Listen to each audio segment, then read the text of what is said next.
नमस्कार ओडिशा समस्त को शुभ सकाळ। आज हूँ 6 तारीख जनवरी मास मंगलवार।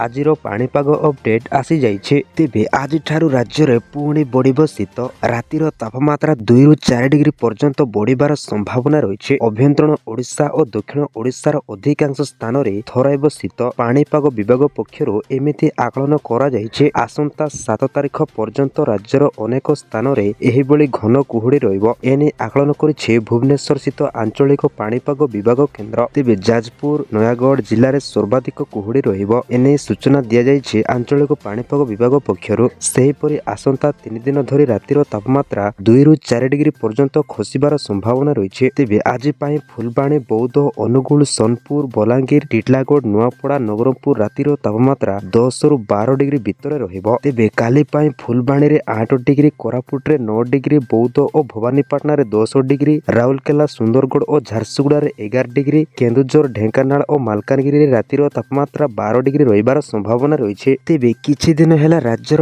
पहाड़िया एवं समतल अंचल गुड़िकरे सर्वनिम्न तापमात्रा वृद्धि पाइथिला। फलस्वरूप शीत प्रकोप सामान्य कमी थिला, किंतु उपकूल उत्तर पश्चिम एवं दक्षिण ओडिशार विभिन्न अंचल रे घन कुहुडी दृश्यमान होइथिला। पाणीपाग विभागर पूर्व अनुमान अनुसार आज ठारू राज्य रे 3 रु 4 दिन मध्यरे 2 रु 4 डिग्री पर्यंत कमिबार संभावना रहिछे। एही समय रे शीत फेरिबा संभावना रहिछे। तेबे जाजपुर जगतसिंहपुर भुवनेश्वर गोपालपुर खोर्धा ढेंकानाल फुलबाणी चंदावाली पारादीप केन्द्रापड़ा राउरकेला एवं भवानीपाटना रे घन कुहुडी दृश्यमान हेबार संभावना रहिछे। ए सब जिला को घन कुहुडी पाई येलो वार्निंग जारी करिछे पाणीपाग विभाग केन्द्र। तेबे उत्तर भारत हाड़भंगा शीत 19 टी राज्य को घन कुहुडी पाई सतर्क सूचना जारी करिछे भारतीय पाणीपाग विभाग केन्द्र। घन कुहुडी एवं शीत लहरी शीत को आहुरी तीव्र करुछे। भारतीय पाणीपाग विभाग उत्तर भारत पाई कुहुडी एवं शीत लहरी सतर्कता जारी करा जाइछे। तुषारपात आशा करा जाउ नाही, किंतु शीतल लहरी शीत को आहुरी तीव्र दिल्ली रे तापमात्रा ह्रास पाइब। दिल्ली एनसीआर रे हालुका कुहुडी एवं शीतल लहरी ठंडा को वृद्धि करिब। दिल्ली रे सर्वाधिक तापमात्रा 17.3 डिग्री एवं सर्वनिम्न तापमात्रा